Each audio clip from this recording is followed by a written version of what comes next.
नमस्कार, आपसे मेरा नाम अशोक वीर यादव एडवोकेट और मैं आप सभी के लिए लीगल एडवाइस से वीडियोस अपलोड करता हूं जो कि आप सब लोग लाइक करते हैं, पसंद करते हैं, शेयर करते हैं और सब्सक्राइब भी करते हैं। अब तक नहीं किया तुरंत करिएगा और दूसरे लोगों तक भी इस जानकारी को जरूर शेयर करिएगा। पति पत्नी का झगड़ा ऐसा झगड़ा हो जाता है कि एक दूसरे के आपस में दुश्मन बन जाते हैं।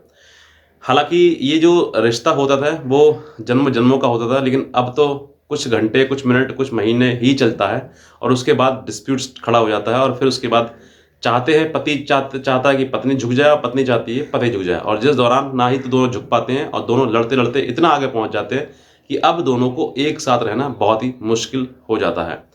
ऐसे समय पर पत्नियां बहुत ज़्यादा मुकदमे कर देती हैं, चाहे वो 498A का हो, मेंटेनेंस का हो, डीवी का हो या फिर कोई और 406 या कोई और गलत आरोप हो, तो वो भी पत्नी जो है पति के ऊपर लगा देते हैं।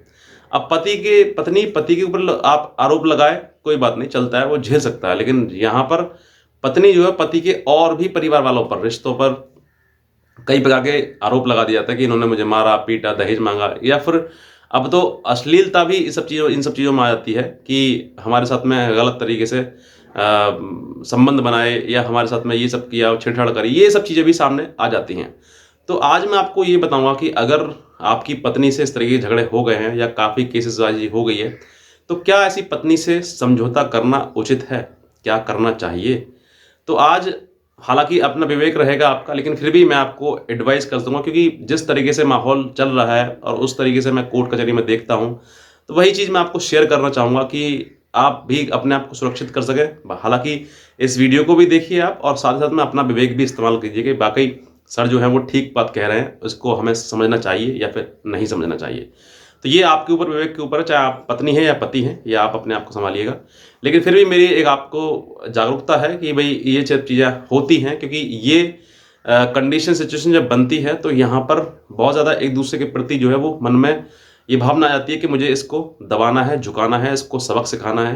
दोनों के ही, मैं किसी एक पर्टिकुलर व्यक्ति को नहीं कह रहा हूँ, दोनों के ही मन में ऐसी चीज़ें आ जाती हैं। तो आज मैं आपको ये करूँगा, अगर आपके बीच में मुकदमेबाजी हो जाती है तो क्या समझौता करना आवश्यक है, या फिर समझौता करने के बाद जो है क्या-क्या आपको हो सकता है आपके खिलाफ भी, तो वो सब कुछ बताऊँगा आपके लिए।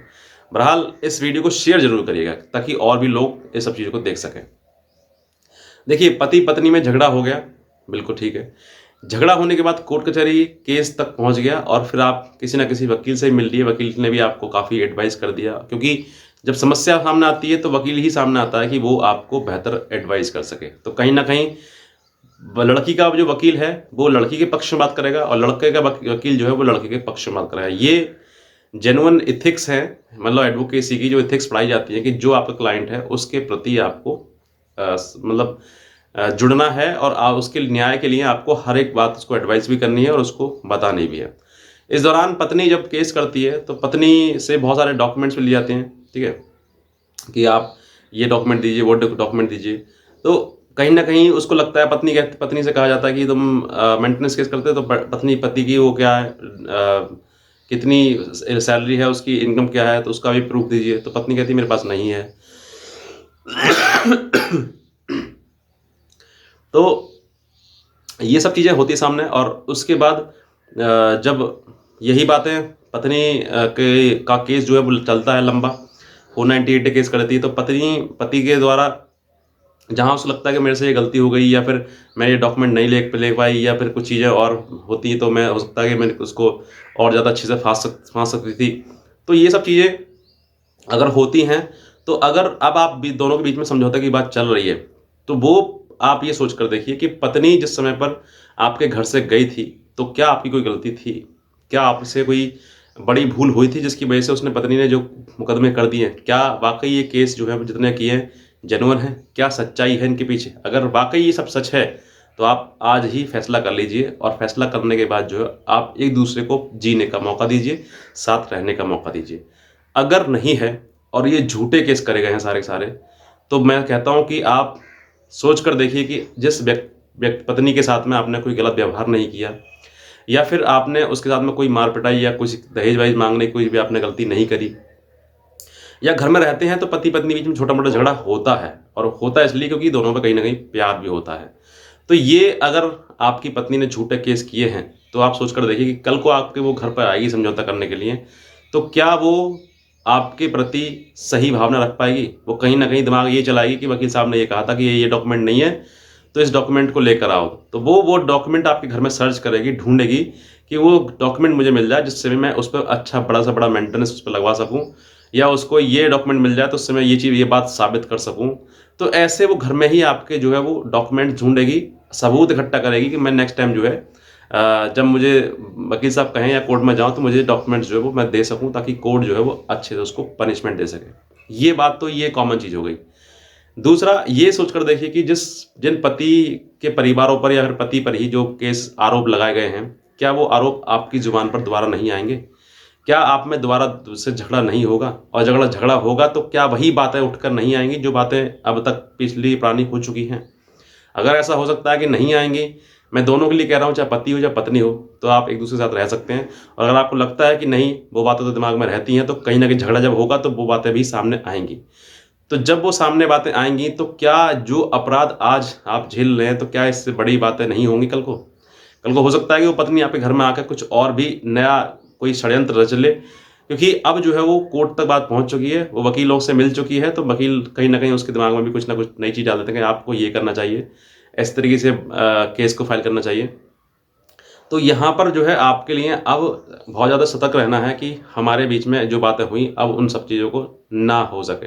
बहरहाल मेरा उद्देश्य इस तरह की चीज़ नहीं है कि मैं किसी को गलत एडवाइस करूँ, लेकिन बस मैं ये देखता हूँ, तो ये जब सामने आती हैं तो फिर कहीं न कहीं आपको भी अपने दिमाग से सोचना चाहिए कि वाक़ई मुझे ये सब चीज़ें करनी चाहिए। रही बात समझौता करने की, समझौता करने के बाद अगर आप एक-दूसरे के साथ रह सकते हैं, बहुत अच्छी बात है, आप रहिएगा। लेकिन कहीं न कहीं उन सब लोगों का क्या होगा जिन पर झूठे आरोप लगाए हैं, चाहे वो माता-पिता हों। क्या एक बेटा जो है वो माता-पिता पर अपराध लगाए हुए या फिर उनसे अलग उस पत्नी को लेकर रह सकता है? आज के समय में, कल की ही बात है, एक घटना बता दूँ मैं आपके लिए, कि पत्नी की कुछ समय पहले मतलब शादी हुई थी, और शादी होने के बाद जो है वो 3 महीने साथ एक-दूसरे के साथ में रहे। लड़के को इतना टॉर्चर कर दिया वो कि उस पर 376 उसके भाई पर 376 जैसे आरोप भी जड़ दिए। मतलब उसमें बना दिया कि भई ये मेरे साथ में संलिप्त था, और पति ने कोल्ड ड्रिंक पिलाई और उसके जेठ ने जो है उसके साथ में गलत संबंध बनाए। ये पूरी कहानी बना के उसको जेठ को और उसके पति को, दोनों को फाँस दिया। तो पति जो है इतना सामाजिक रूप से और अपने परिवार से ही इतना प्रताड़ित हो गया कि उसने कुछ दिनों बाद जो है वो अपने आप को ख़त्म कर लिया। मतलब वो जो है वो उसने फांसी लगा ली। तो ये उसमें नोट लिखा है, उसने सुसाइड नोट जो है वो लिखा है उसने कि मेरे मरने की जो वजह है वो मेरी पत्नी और उसके दोनों भाई हैं। तो ये एक समझ के देखिए कि इस तरीके की प्रताड़ना, हालाँकि मैं नहीं कहूँगा कि आप किसी प्रकार ऐसी कोई कदम उठाएँ। थोड़ा सोच कर देखिए, दिमाग अपना लगाइएगा, विवेक लगाइएगा कि मेरे साथ में अगर ऐसी चीज़ें होती हैं तो मेरे पे क्या बीतेगी। तो आप अपने आप को सुरक्षित रखिएगा, और ऐसे चीज़ें जहाँ पर आपको लगता है कि वाक़ई मेरे साथ पत्नी की नहीं बन सकती है, सिंपल एक निर्णय लीजिए कि हम साथ में नहीं रह सकते हैं।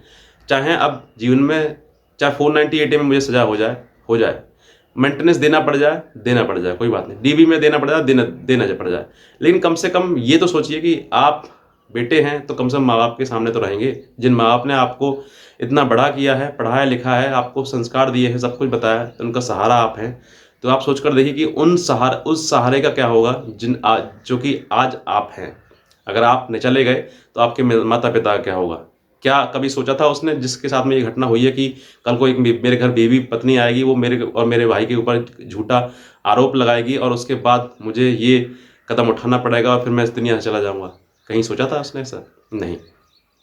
तो यही दुखद एक घटना है जिसकी वजह से मैंने सोचा कि मैं आपको बताऊं कि वाकई पत्नी जिस समय पर पति पत्नी का विवाद हो गया है तो दोबारा बन सकती है। अगर छोटा मोटा विवाद है तो आप हो सकता है बन जाए आपके बीच में, लेकिन अगर ज़्यादा बढ़ चुका है, काफ़ी समय से आप दूर हैं एक दूसरे के, तो आपके प्रति मन में एक दूसरे की भावना जो है वो दुश्मनी वाली रहेगी, क्योंकि मुकदमे सिर्फ दुश्मनों पे किए जाते हैं, अपनों पे मुकदमे नहीं किए जाते हैं। अपनों से मनमुटाव किया जाता है, झगड़ा थोड़ा बहुत हो जाता है, तो एक दूसरे से नाराज़गी हो जाती है, तो घंटा 2 घंटा, 2 दिन दूर रह जाते हैं।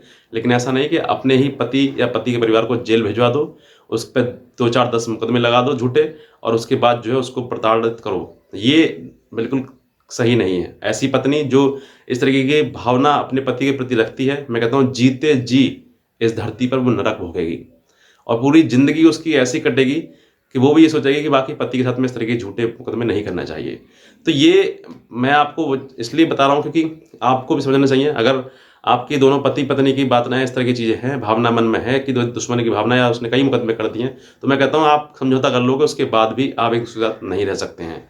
और अगर अलग हो रहे हैं तो बहुत अच्छी बात है, आप अलग हो जाइएगा, क्योंकि जहाँ पर इतनी चीज़ें बढ़ जाएँ तो वहाँ पर नहीं रह सकते साथ में, और जब साथ में नहीं रह सकते तो फिर काहे का किस बात का समझौता। तो समझौता करें तो आप अलग होने करें, क्योंकि अब जब इतने मुकदमे कर दिए हैं, क्योंकि जब जो मुकदमे किए हैं ना उनसे सवाल पूछें, कॉम्प्रोमाइज़ होने की बात आए तो सवाल पूछें कि वाक़ई क्या हमने सब कुछ ये किया था जो तुमने लिखवाया है? लगे उसको कि नहीं, उसने वो कहे नहीं किया तो नहीं था, तो फिर क्या गारंटी है आपकी कि आज जो हमने नहीं किया, जो तुमने लिखवा दिया, तो कल को जो हम नहीं करेंगे वो भी तुम हमारे खिलाफ लिखवाओगे? तो ये सवाल आप ज़रूर पूछें, तो बेहतर है आपको थोड़ा-सा पर्सपेक्टिव थोड़ा-सा क्लियर हो गया होगा कि वाक़ई मुझे करना क्या है। अगर आपको ये वीडियो अच्छी लगी तुरंत सब्सक्राइब करें, शेयर ज़रूर करें दूसरे लोगों तक भी। आज का वीडियो दिखाना आपसे भी बहुत धन्यवाद।